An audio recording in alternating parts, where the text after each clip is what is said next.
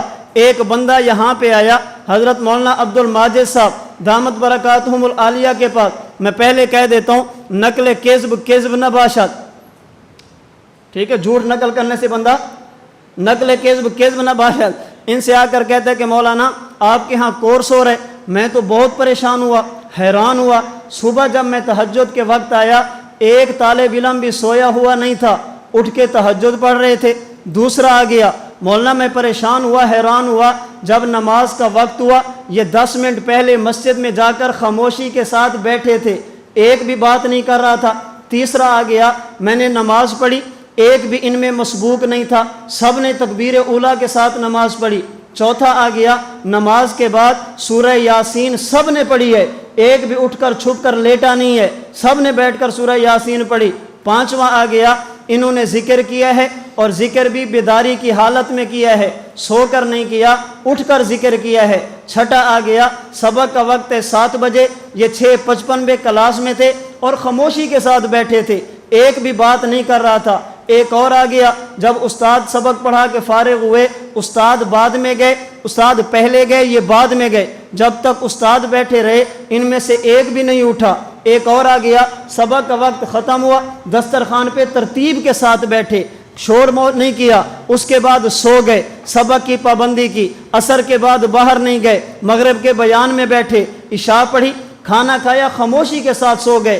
11-12 بجے کوئی بھی موبائل چلانے والا نہیں تھا۔ میں نے اس لیے کہا نقل کذب نہ باشد۔ اب دیکھیں لفظ ہر کسی کے الگ الگ ہیں، آپ کی صرف ہر کوئی الگ الگ بیان کر رہے، لیکن سب کو اکٹھا کرو تو سب کا مطلب مفہوم ایک نکلتا ہے کہ یہ ماشاءاللہ کورس والے بہت اچھے ہیں۔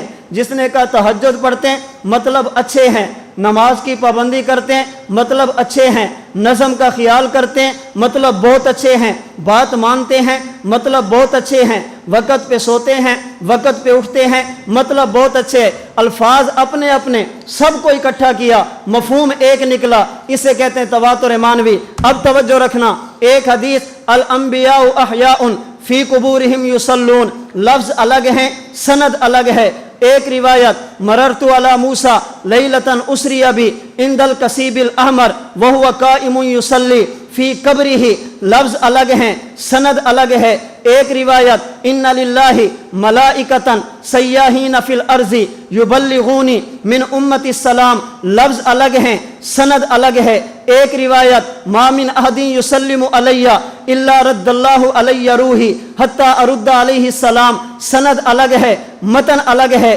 ایک روایت ان اللہ حرم علی الارض اجساد الانبیاء، سند الگ ہے، لفظ الگ ہیں۔ ایک روایت ان تأکل اجساد الانبیاء نبی اللہ حی یرزق، لفظ الگ ہیں، متن الگ ہے۔ ایک روایت ان صلاتکم معروضۃ علی، سند الگ ہے، لفظ الگ ہیں۔ ایک روایت من صلی علی عند قبری سمیتہ، لفظ الگ ہیں، متن الگ ہے۔ ایک روایت فرمائے حضرت عیسیٰ آئیں گے، ثم لئن قام علی قبری فقال یا محمد لأجیبنہ، سلام کریں گے میں جواب دوں گا، سند الگ ہے، متن الگ ہے۔ ایک روایت حیاتی خیر لکم وفاتی خیر لکم، چلتے چلتے فرمایا تورز علی اعمالکم، تمہارے اعمال مجھ پہ پیش ہوں گے، فما کان من حسن، نیکی کرو گے، حمدت اللہ، اللہ کا شکر ادا کروں گا، وما کان من سیئن، گناہ کرو گے، استغفرت اللہ لکم، قبر میں رہ کر بھی تمہارے حق میں استغفار کروں گا۔ یہ 10 روایات وہ ہیں، لفظ الگ ہیں، سند الگ ہے، سب کو اکٹھا کرو، بات سمجھ آئی۔ نماز وہ پڑھتا ہے جو زندہ ہو، سمجھ آئی۔ کھڑا وہ ہوتا ہے جو زندہ ہو، سمجھ آئی۔ روح اس کی متوجہ کی جاتی ہے جو زندہ ہو، سمجھ آئی۔ سلام وہ سنتا ہے جو زندہ ہو، سمجھ آئی۔ جواب وہ دیتا ہے جو زندہ ہو، سمجھ آئی۔ فرشتے سلام اسے دیتے ہیں جس میں حیات ہو، سمجھ آئی۔ قبر پہ جا کر سلام وہ کرتا ہے جس میں حیات ہو، سمجھ آئی۔ جواب وہ دیتا ہے جو زندہ ہو۔ یا رسول اللہ استسقی لامتی کا فانہم قد ہلکوا، قبر پہ جا کر اللہ کے نبی دعا فرمائیں، اللہ بارش عطا فرمائیں، دعا اس سے کری جاتی ہے جو زندہ ہو، استشفاء اس کے پاس ہوتا ہے جو زندہ ہو، اعمال اس پر پیش ہوتے ہیں جو زندہ ہو، اعمال پر اللہ کا شکر وہ کرتا ہے جو زندہ ہو، گناہ دیکھ کر استغفار وہ کرتا ہے جو زندہ ہو۔ لفظ الگ ہیں، متن الگ ہے، سند الگ ہے۔ جب سب کو اکٹھا کریں گے، الانبیاء احیاء ان سے لے کر لئن قام علی قبری فقال یا محمد لأجیبنہ، ان 10 روایات نے بتایا نماز سے لے کر سلام کے جواب تک، نماز وہ پڑھتا ہے جو زندہ ہو، سلام کا جواب وہ دیتا ہے جو زندہ ہو۔ تمام روایات کا قدر مشترک، مفہوم، معنی یہ نکلتا ہے انبیاء اپنی قبروں میں زندہ ہیں۔ جب تواتر آ جائے، چاہے سندی ہو یا مانوی ہو، جب ہم نے تواتر کہا، ہم سے پوچھو جب روایت کو تواتر کا درجہ حاصل ہو جائے پھر اس کی سند پر بحث کرنے کی ضرورت نہیں رہتی۔ جب متواتر ہم نے کہا تو ہم سے پوچھو تواتر کی تعریف تمہیں نہیں آتی، اعتراض امام سیوطی پہ۔ تواتر کی تعریف تمہیں نہیں آتی، اعتراض ابن حجر مکی پہ۔ تواتر کی تعریف تمہیں نہیں آتی، اعتراض خاتم المحدثین علامہ کشمیری پہ۔ تعریف تمہیں نہیں آتی، اعتراض فتح الملم علامہ عثمانی پہ۔ اپنے علم کا علاج کرو، اپنے علم پہ ماتم کرو، جو تمہارے پاس ہے اس پہ ماتم کرو۔ کتنا ہمارا علم ہے، اعتراض ہم پہ کرتے ہیں۔ تو جب تواتر کا درجہ حاصل ہو جائے پھر سند پر کلام ہو بھی صحیح تو پریشان ہونے کی ضرورت نہیں۔ میں نے 2 باتیں عرض کی ہیں۔ نمبر 1، اگر سند پر کلام و متن قرآن کے مطابق ہو تب بھی قابل عمل، سند پر اگر کلام ہو بھی سی، متن کو تواتر کا درجہ حاصل ہو جائے تب بھی قابل عمل۔